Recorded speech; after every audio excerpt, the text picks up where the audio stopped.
You are listening to the James Carpenter Podcast Show, episode number 12.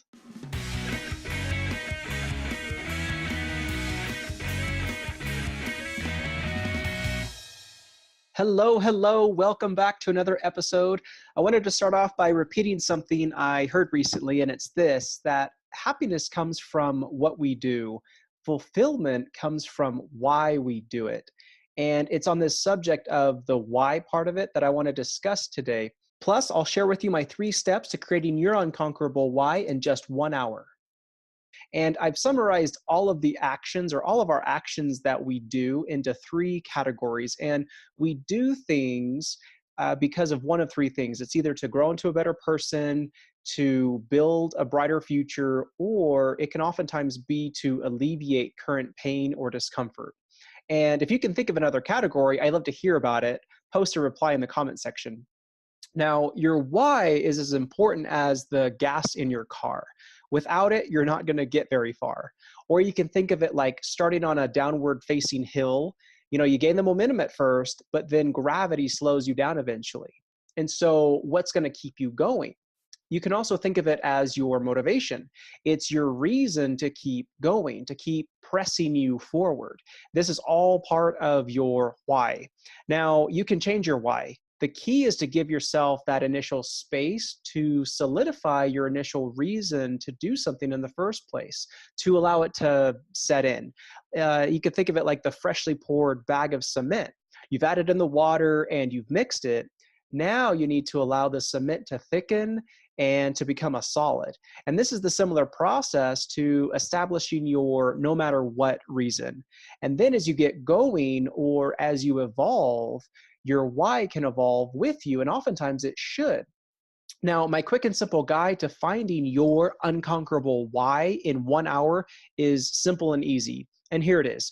So step 1 is scheduling out your time. And what this looks like is setting a date and a time with 1 hour, one that doesn't have any distractions or interruptions. Now, this can't be a casual hour or like a casual passing of the time. The TV has to be off, your phone has to be placed on silent or, much preferably turned off, or you can even place it in another room so that, again, if it buzzes or if it chimes, you're not distracted by it because this is your time. And so once you've set aside that date and that time, we then get to move on to step 2, which is breaking that hour into smaller time intervals. And here's what I mean. So your brain will do what you tell it. And now if you only have 20 minutes to write something, then whatever comes to you in that time is what you have. It's not allowing yourself the chance to procrastinate or to say, I don't know. And within this, breaking it down into smaller sections, here's what I mean. And here's what I got for you. There are 4 sections that how I do it, and I'll explain each one. So the first section is called the what I want section. The next one is writing it down, and then it's summarize and condense section. This means narrowing down your why into 1 to 2 sentences. And then the last one is to calendar it. Now, as you write this out and as you go through the process, and I'll give you an example of what that looks like for me and how you can then apply it to your situation, you then get to tweak or decide how long each section will take. And so what I like to do and what works for me is to break it up by giving myself, for example, 8 minutes to think about and to write down all the results I want. Now, this goes into that first part of the what I want section. Now, I'm going to be overlapping into the 3rd step, but I want to make sure this is clear. And so I take the first 8 minutes and I write down everything I want to get done. Okay. And then I have a timer also to keep me on track. And then after the 8 minutes, I give myself 2 minutes to decide on an outcome I want from what I just wrote down. So I look back over my list and I quickly scan everything I've written down. And then I decide on one goal, on one action item that I want. Sound good? Okay, so that takes up 10 minutes for the first section, and that's the what I want. The next part is writing it down. And this is when I move to writing everything down that's needed for me to get that goal that I picked. And I like to give myself extra time here so I can thoroughly think through all the steps needed. Now, it's not necessarily in order, but at least I know everything that has to get done for me to have my desired outcome. So I'll spend a good 25 minutes on this section, allowing myself to come up with and, to write down everything that's needed. Now, this includes any research I may need to do, or if I need to look something up so I have a better idea of, what's needed or what I'm getting myself into. It's preparing myself for what's to come. It's anticipating as much as possible. And then once I feel good about my list, and obviously when the time's up, I then use 10 minutes to recap what I wrote. And this is the summarize and condense.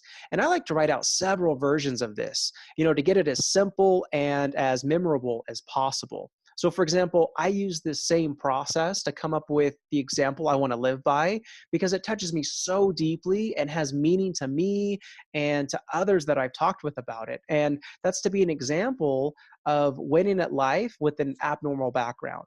And I probably wrote out a good dozen iterations before picking the one that felt and sounded right. And you can obviously use the same process to come up with your unconquerable why. It's the message that you're going to repeat to yourself often, and that's going to carry you through any tough obstacles when it's just easier to, just give in. So to recap, so step 2 is about assigning out your time that you're going to give yourself to those 4 sections. And so in the example I just gave you, I assigned 8 minutes to brainstorm all the results that I want. And again, it can be something that I want in the next week, in the next month, whatever time frame that you want to get that done. So I spend the first 8 minutes writing everything I want to get done. And then I spend 2 minutes reviewing or scanning over my list and then picking one. So I narrow it down and I just pick one of them. And once I pick one, I then transition into writing down all the steps needed to make that a reality. And so I spend a good 25 minutes there. And then once that 25 minutes is up, I then spend 10 minutes to summarize everything I just wrote down I condense it into 1 to 2 sentences. Again, it's to make it memorable and something that's easy to repeat to myself often. And then the last 15 minutes I'll take and I'll use to then calendar it out. So I then pull up my calendar, whether I have a hard copy or, it's on my phone, the electronic version. And then I assign out all those times so that I know this is the time to get all of those tasks or all of that research done. And then once this is done, let's move on to step 3. And step 3 is, write. And I explain what this looks like, and what's helpful for me and what you may find helpful is to get a notebook or a notepad to keep track of everything that you write down. Now, whatever your result is that you want, maybe it's weight loss or learning a new skill, maybe it's organizing a room or a closet that you've been putting off, or maybe it could be finding a job or creating a schedule and a routine for your kids. Now, we did the same thing to come up with what we call a happy morning routine, and that involves our kids unloading the dishwasher dishes in the morning and some other things, like the breakfast cleanup. And we also have a happy afternoon routine for when they come home from school. And, they have to empty their backpacks so that we get to see all their drawings and all their activities that they've done, plus any homework assignments. And there's, usually some cleanup that takes place as well. And then they can go play with, toys or go play with a friend or maybe watch some TV. And the same goes for a happy bedtime routine.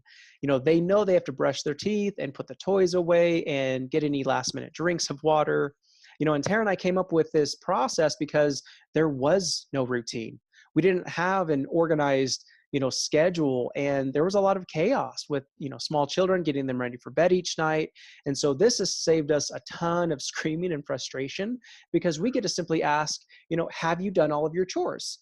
And it's so much more pleasant and manageable. And the kids are better behaved because they know what to expect and what's needed if they ask, to do something like to go somewhere or play with a friend. It's just so much better. All thanks to this simple yet effective way to come up with your unconquerable why. And so if you've been following along with my outline, you should have, step 1 done, which is to set aside an hour without any interruptions. And then step 2 is assigning out times of your hour into 4 sections. So section 1 is the what I want section. That's where I spend a total of 10 minutes. The first 8 minutes, brainstorming everything I wanted to get done, and then 2 minutes solidifying or narrowing it down to one item. And then the next section was writing it down, which is where I took, I usually spend 25 minutes there. The third section is the summarize and condense. This is, combining it into that 1 to 2 sentences so that you can repeat it and memorize it, so you can repeat it to yourself often. And then the last section is to calendar it out. So that usually takes me about 15 minutes. And then the third step of this process is the action step of actually writing it all down. And I want to share with you how this process has changed my life. So today you get a very special behind the scenes treat at the Carpenter household and some of the recent challenges we faced because of sickness. Like seriously, we all got sick this past week, and how easy it could have been to just skip this week's recording, because any prudent person would have decided it was too much. I'll just skip it this week and get back on track next week. But I wanted to record this week's podcast simply because of my compelling why. This is my driving force, if you will, that keeps me going well beyond the objections and voices in my head. And especially in the face of uncertainty, it's those feelings of being afraid and fearful and doing it anyway. Now, this is evidence to you today, but more importantly to myself, that I'm being true to my commitment to be an example at winning at life. And I'm committed to myself and to you that I'm in this for the long haul. And this is how I believe you exude confidence from within. It's in keeping and honoring your commitments, especially to yourself.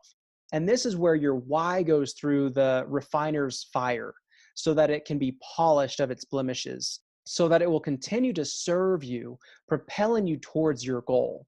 Now, ask yourself, what is it that you're after? Is it to grow into a better person? Is it to build a brighter future? Is it to alleviate current pain or discomfort? Now, if there's an overlap with these, that signifies a stronger why. It builds the case for your reason to get it done. For me, I absolutely want to grow into a better person, not because I feel anything is wrong or broken, but because I enjoy learning and exposing myself to new experiences. I believe this is part of what makes life fun, mentally, physically, emotionally, spiritually. And same goes for building a brighter future for me, for my kids, for my family. And I'll admit, we have a pretty good life right now. We like where we live, and we have some pretty amazing friends. And I get to teach people these amazing concepts that changes lives. Now, I want to build a brighter future where I'm able to reach more people, to help those who want to improve their lives, starting with weight loss, because it shouldn't be as big of a struggle as it is. Myself, having experienced that struggle for years and falsely believing I was healthy, but always had extra weight I carried around, not feeling in control of my emotional eating, and not being at my natural weight. And now I don't have to ever worry about thinking if I'm eating healthy, because I know I am. And I don't spend hardly any time thinking about food, which drastically frees up so much time and energy for me to show up in other areas of my life. Now, this is the same offer and experience my clients receive as well. We know this for certain, that we will lay down our head at the end of each day, and we will rise up each morning. These are the knowns, or the fixed pieces of the equation. The variable, or the piece that you have 100% control and influence over, is once you rise up, will you show up? Will you remain in a risen state? Meaning being present in the moment, not just physically, but emotionally and mentally as well. Not looking for a distraction or to fill your time with busy work or to pass the time, to get you to the next moment. Ask yourself, what impact would your life have if you took a more proactive participation in your life? Who would notice? Would you? All right, my friends, have a great week with plenty of good health. God bless. Bye-bye. Hey, if you like this week's podcast, then you should check out my 6-week online weight loss program, where we'll focus on your hormones to get you to your natural weight and look at what's happening in your life and why food is just a distraction that's keeping you from loving your life. Simply schedule a mini call with me at eliteweightsolutions.com/join-me.